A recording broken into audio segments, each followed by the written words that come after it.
I didn't get good advisors for a long time. And once I found them, they helped point out some things, which was really cool. So if you can find a good advisor, that's helpful. Welcome to Honest Ecommerce, a podcast dedicated to cutting through the BS and finding actionable advice for online store owners. I'm your host, Chase Clymer, and I believe running a direct-to-consumer brand does not have to be complicated or a guessing game. On this podcast, we interview founders and experts who are putting in the work and creating real results. I also share my own insights from running our top Shopify consultancy, Electric Eye. We cut the fluff in favor of facts to help you grow your e-commerce business. Let's get on with the show. Hello, everybody. Welcome back to another episode of Honest Ecommerce. I am your host, Chase Clymer, and today I'm welcoming to the show the CEO of Promix Nutrition, Albert Matheny. Welcome to the show. Thanks for having me, Chase. Awesome. All right. So for those that are unaware, can you quickly just talk about the types of products that Promix is bringing to the market? Yeah. When we started in proteins, we were, I would say, the first or right there when it came to 10 years ago doing grass-fed whey protein. That was something we started with. And then as the company grew, we just started having more inquiries into vegan proteins, collagen. I talked to athletes, they wanted pre-workouts. And so we really expanded there, and we kind of, cover the full suite of products you would think of when you think of supplements. Awesome. So now take me back in time to when this idea kind of first happened.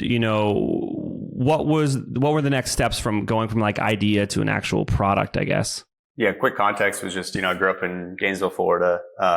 It's where Gatorade is from, big athletic town. I ran track at the University of Florida, went there. My dad was a professor.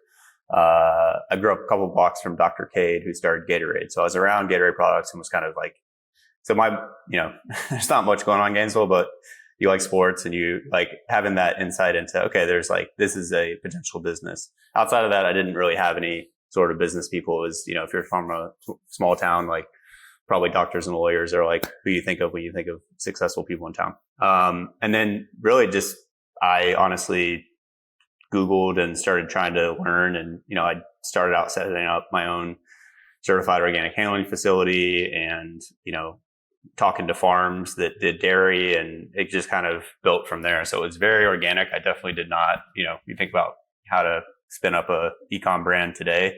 It's a lot easier. There's a lot of, you can just click a couple buttons and end up with something. But this was really like, I had no connections. I had no, there just wasn't an ecosystem built. So it was really like, I was packing protein bags, in a facility that I got certified and doing all that from early stage.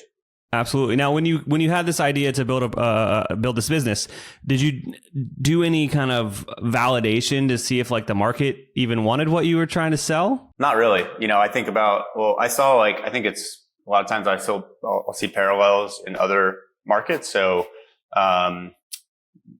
before the whole Greek yogurt wave, there was like a yogurt wave prior to that. And yogurt was one of those categories where, it had a premium over something like, standard kind of milk. And I started to see brands that were kind of talking a little bit more about like, well, where's this milk that's in the yogurt from? Or like, how are these cows raised? Or like, what are the cultures in the yogurt? And like, kind of like more nuanced conversation around stuff rather than just like, milk is milk and orange juice is orange juice. Like, what kind of oranges or like whatever. So basically taking that kind of framework and saying like, all right, I see that there's protein. I'm using these Gatorade products. They don't make me feel the best, but they, help me on the field or whatever. But like, where does this stuff come from? And then kind of, I took that framework and just said, when it comes to protein, like, well, if I go to the farmer's market, why can't I have that same approach when it comes to, making, a whey protein, for example? So. Absolutely. Now, when you first had the idea to when you first had like a sample product in your hand, how long did that take you?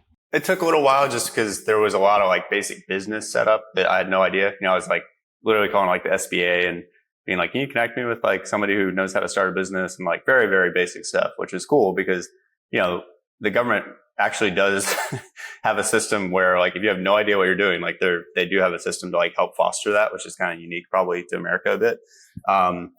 But, once I got the basic stuff, how to set up a, LLC or S Corp or whatever. And then, it was probably 8 weeks, the actual me doing it, it was full kind of soup to nuts or however you want to think about it. Like I designed the label. I, figured out the packaging. I found scoops. All those things kind of came together. I think I do a good job parallel tracking stuff, so there's just a bunch of balls in the air all at once. And so I think it was about 8 weeks. And then I had like a basic product, and I also knew I wasn't going to try to come out of the gate and start like a really complicated thing. Like I was literally just selling like protein, very, very simple. Awesome. So you have this basic product and, it's in your mind, you've built an MVP basically. You're like, let's give this thing a shot. How'd you find customers? Where'd you go? How'd you try to sell this? Yeah, it was definitely not, I would never say, the business has taken off since I've realized that I'm a bit of an idealist where it's like, I think that you can just make a great product and people are going to find it. And that's obviously completely false. Everyone that's like, I want to meet more great product people so you can bolt on like the top of funnel. Cause that's what our business is now, so I kind of started going to, like I said, the yogurt, like going to health food stores and independent stores where like I saw a lot of other kind of products that, not in the protein category for sure, because there weren't a lot of like mom and pop protein companies, but there were like mom and pop kimchi or mom and pop, yogurt or goat milk or whatever. And so going into those stores and starting to bring the bags to buyers, and that worked. I started to get people aware of the product. People liked it. Stores would reorder.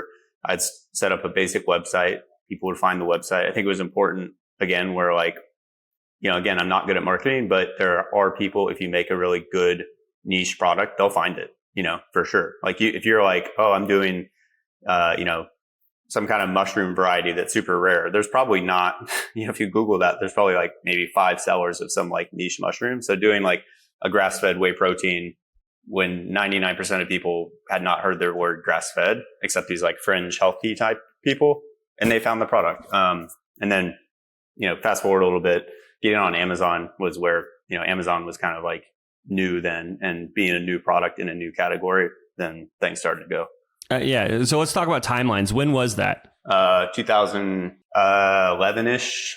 So you are getting in front of your customers by going to where they are, which are these more specialized health food adjacent kind of smaller retailers, get some wholesale accounts. Then you launch on Amazon, and does that just turn the business upside down? It just started kind of, starting to work a little bit. And again, like, I mean, I wish you could go back now with what I know and just, you'd demolish, but it is what it is. So it was a new frontier. I still didn't even advertise. I was just like literally like very basic images that I did up on Amazon, and it worked, and people started buying it. And there was just, again, it was kind of like a little bit of a blue ocean as far as that. There was a couple big brands on Amazon, but there's a big segment of the market that was like, all right, like there just wasn't many players outside the big brands. There was like Optimum Nutrition, these big brands you've seen at GNC for 30 years.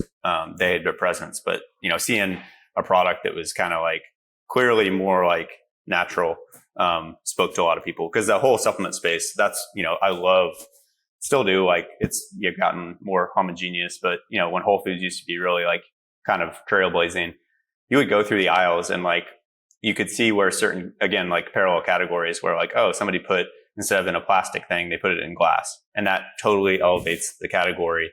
And so that's what I did with proteins. I was like, I want to be in a different bag. Everything's in a plastic jug. I want to be in, a bag or something like that. Absolutely. So when did things really start to scale and start to take off for the business?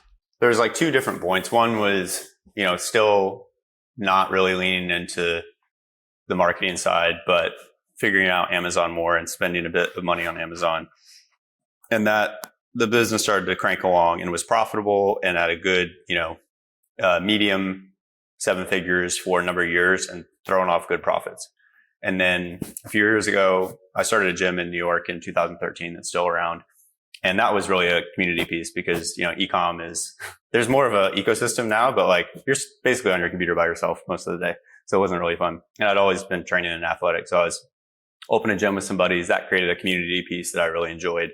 And through that, I met my current business partner, Devin.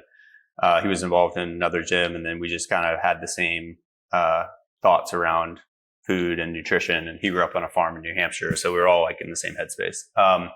Once he came in and, he's got a sizable audience on Instagram, and also just is amazing at talking and just, getting out there and networking.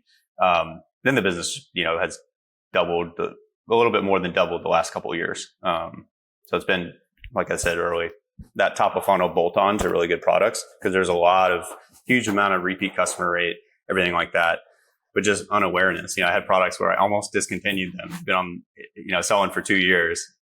And then people, once Devin came in, they're like, wow, this new product is so great. I'm so happy you made this product. I'm like, yo, it's been around for like 2 years. Or people suggest ideas where I'm like, you should do a kids thing. I'm like, I did that. I tried that like 4 years ago and no one bought it. But now it's just having that awareness out there really matters. Hey everybody, I just wanted to take a few moments to talk about a partnership we've had at the agency for years. Electric Eye and Recharge have been partners for longer than I can remember. Recharge is our go-to solution for clients when it comes to subscriptions. At Electric Eye, we know the ins and outs of Recharge. For example, we've set up replenishment subscriptions for consumables, created countless subscribe and save campaigns, and most recently, we got a client into a Recharge beta program to utilize Recharge's dynamic bundling solution for subscriptions. We've partnered with Recharge to solve subscription, loyalty, and membership for a diverse range of clients spanning industries like food and beverage, automotive, supplements, CPG, and beauty. Not only is Recharge an incredible partner, they've been paving the way for subscription solutions longer than anyone else in the game. The product is unmatched, giving them a massive advantage against the competition. Clients often come to us because they've struggled to find agencies that truly understand how to harness the power of Recharge. We're not just familiar, we're bona fide Recharge experts. It's one of our specialties. It's a pain point we're happy to solve. As a top-tier Recharge expert, we have unparalleled access to support and resources that ensure we'll have a successful outcome. We stay appraised of all their new feature releases and compatibilities, bundling, memberships, flows, you name it, we know it. So, if subscriptions, memberships, or loyalty are on your to-do list and you're ready to have it done, just let us know. Visit electriceye.io/recharge today to learn more about how we can tailor Recharge's robust product to your specific needs. That's electriceye.io/recharge. Let the experts at Electric Eye get it done the right way the first time. Join the ranks of our satisfied clients who partnered with us and Recharge to harness recurring revenue within their business. All right, I want you to picture this. You're an e-commerce merchant juggling multiple platforms to manage your email marketing, SMS campaigns, and product reviews. It's a time-consuming and costly ordeal. But with SendLane, those days of chaos are long gone. SendLane brings together the power of email, SMS, and reviews all in one convenient place. So you can say goodbye to the hassle of separate tools and hello to simplified operations, increased efficiency, unified customer experience, and huge savings. And I haven't even gotten to the best part. With the all-new free SendLane reviews, you can leverage social proof to build trust and credibility with potential customers. Let me say that again, free product reviews. With SendLane, you pay for email and SMS, and you get reviews for free. SendLane understands that customer feedback is essential for the success of any e-commerce business. That's why they've made an integral part of their platform without any additional cost to you. By unifying these key components of your tech stack, SendLane helps you save time and money, all while generating more revenue. Don't let your e-commerce tech stack hold you back. Embrace the unifying force of SendLane and take your business to new heights. Sign up today and experience the power of streamlined operations, increased efficiency, and revenue growth. Visit sendlane.com/honest to learn more and schedule your free consultation with a SendLane expert. That's sendlane.com/honest. Obviously, you guys found traction on Amazon, invested in there, saw it grow a bit. You brought in a business partner. Is that as a marketplace channel, is that still the majority of the business, or did you bring in kind of your own website in the past few years? So that's definitely always been top of mind. Like, I think Amazon has obviously grown and there's massive businesses on Amazon. But also being on Amazon, you realize like they are in control. Your business is on or off with a listing coming down, which can be from the competitor saying something, random things that occur at Amazon, errors on the back end. And so you can go from, 100K a day on a product to zero. immediately. And that's like not cool, obviously. And so even when Amazon was good, I'm like, I do not want to be live or die by Amazon. And so I was very focused on building the D2C. Fortunately with Devin, like we knew that was the goal. We also believe I think people have come around to this, but I've always thought you can't build a brand on Amazon. You can build a brand outside of Amazon, and then it can, people want to buy through Amazon. I love buying through Amazon, but we were very focused on building a brand on our website, controlling that channel. And then Amazon is just another way that you can reach people. But we're, aware of like how much of our catalog we put on Amazon. New launches are always on there. We want to offer more value to our customers and more connection and personalization through our website. So now, 2021, we kind of flipped to D2C being more of the revenue. And then, 22, significantly more. And now Amazon, we've like retooled a lot of stuff that was really honestly neglected by me because I'm very it's not a very fun platform. I like to be creative and you just kind of have to play the Amazon game. And so, we brought in some really great people on the Amazon side, and now Amazon is growing because it is one of those things where, it's the volume of dollars and customers that come through that channel. You cannot ignore it. It's just, that's where most people shop. So I think we'll see at the end of this year. I think it's going to be about probably 50-50 split. And I would be impressed if we can outpace, Amazon growth, because we're getting back to that first page listing. And that's like exponential growth when you go from second page to first page to now you're in the top 20. And then, it's hard to say. Absolutely, Albert. Now, we're talking about all these awesome things that have happened over the past, decade plus even, looking back though, is there anything that stands out as like maybe a mistake you made along the way that you want to be like, hey, like I did this, but you guys should not do this? Yeah. Thinking that you can make great products and people will buy them. I would be super retired by now. I've been fortunate to work in different organizations too throughout this, like invested in other companies and advised or been an active role. And I think there's always there's different, people have different skills and brains in the business. And there's the engineering side that typically says, the fuck does marketing do? Honestly, we don't need them. Let's just build an amazing product. And the marketing's literally we are the entire business. We make all the money. These guys just need to make what we tell them to. And then there's the creative side that, does creative stuff. And so finding, realizing that you have to blend all those things together, what the package looks like really matters. What the, base product is really matters. Marketing really matters. And having a balance around that. Most people are, shifted one direction or the other. I think I'm relatively intelligent, and I think a lot of people think, oh, marketing doesn't work on me, et cetera, like that. So you're like, why do I need to market? I'm going to sell to people like me who will recognize this is a great product. And it's that's not true. So that's one thing I would say. Doing some basic stuff around, I don't err on the side of, I'm more like a handshake guy, I think being from the South and everything like that, and just how I operate, I'm very straightforward with people. And, in business, it's nice to do that. I see a lot of, once the space got kind of cooler to be a founder, a lot of people came in that maybe came from more connected backgrounds or different things. And, their parents or whatever would be like, you need a lawyer, you need this operating agreement, you need all this stuff. And it would be so overbuilt from they've already spent $50,000 in legal fees before they've even done anything. And I'm like, that's crazy. But you should have some basic kind of operating agreements with co-founders and different things like that are clear and simple. You don't have to reinvent the wheel on that stuff. You can do that very basically. But that's what I would say is recognizing the parts of the business that you don't naturally have an inclination towards that are equally important, so I think that's marketing for some people. It's, aesthetic or branding for some people. And it's kind of the core engineering or the actual product aspect, basic legal stuff. And that also, the basic legal thing extends to, there's, I'm sure other people have seen this in e-com. There's kind of ambulance chaser type things out there that go, oh, you didn't have this letter right on your package, and, basic stuff like that where it's avoidable. There's going to be pitfalls. So having someone that you can speak to that I didn't get good advisors for a long time. And once I found them, they help point out some things, which was really cool. So if you can find a good advisor, that's helpful. Oh, that was just that could just be the whole podcast, but I'm not gonna do the people dirty like that. That was an amazing. Those are some great insights there. Now, if I'm listening to this podcast and I want to check out the product, where should I go? Yeah, PromixNutrition.com. You can go to at Promix on Instagram.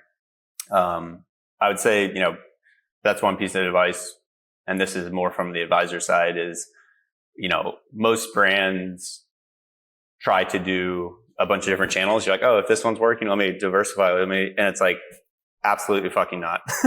Just if something's working, shut up.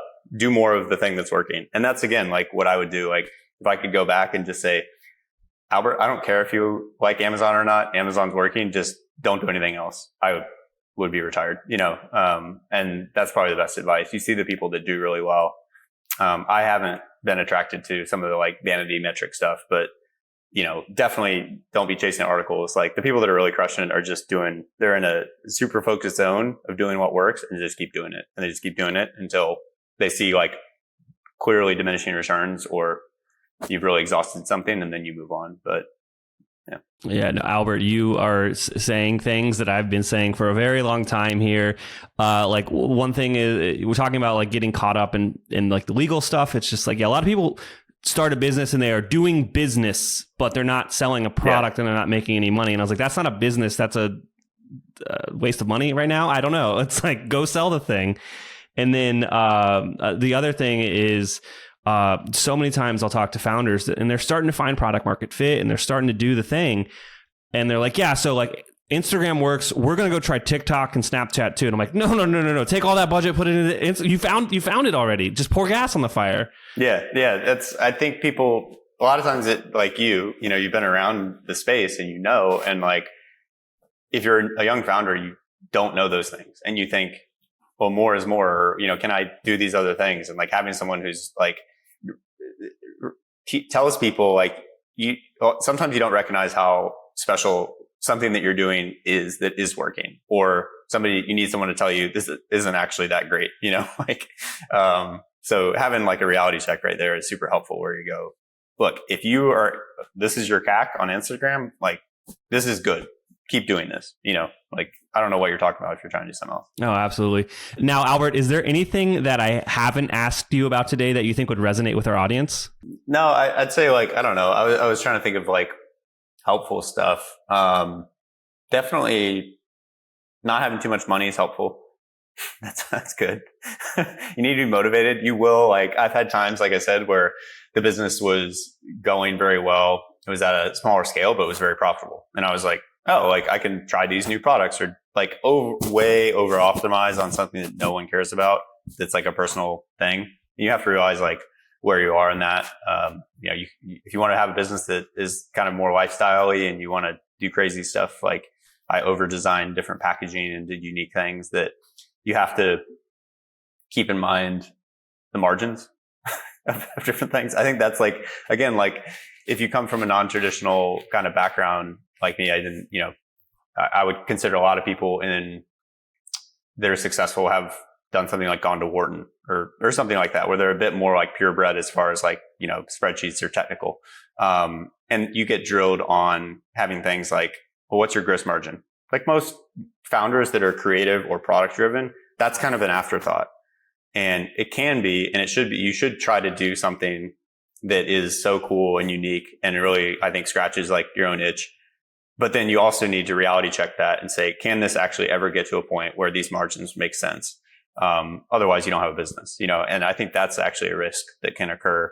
I think it happens more like I've seen it when I've been involved in like hardware companies where like, oh yeah, the costs are going to come down, and it like never happens. And you just have this like really expensive hardware thing that the business doesn't make sense on the basic economics, like that has to be a dead end. Doesn't matter if the product's cool. Like unless you can charge what you need to charge and people will pay it, then it's not a business. So some of those like basic business learnings where, again, like I just didn't have a network to get mentorship early on, but 7-8 years later, finally started to find those people who have different backgrounds than me and are experts, a CFO type or a CMO type that can just say, dude, that channel's great, do it. Or, hey, don't launch a product unless you've got at least this margin to start with, or it's just a non-starter. And having those like very clear guidelines helps. Absolutely, Albert. This has been an amazing episode. Thank you so much for coming on the show and sharing all your insights. Yeah, it's awesome, Chase. I appreciate it, man. Thank you.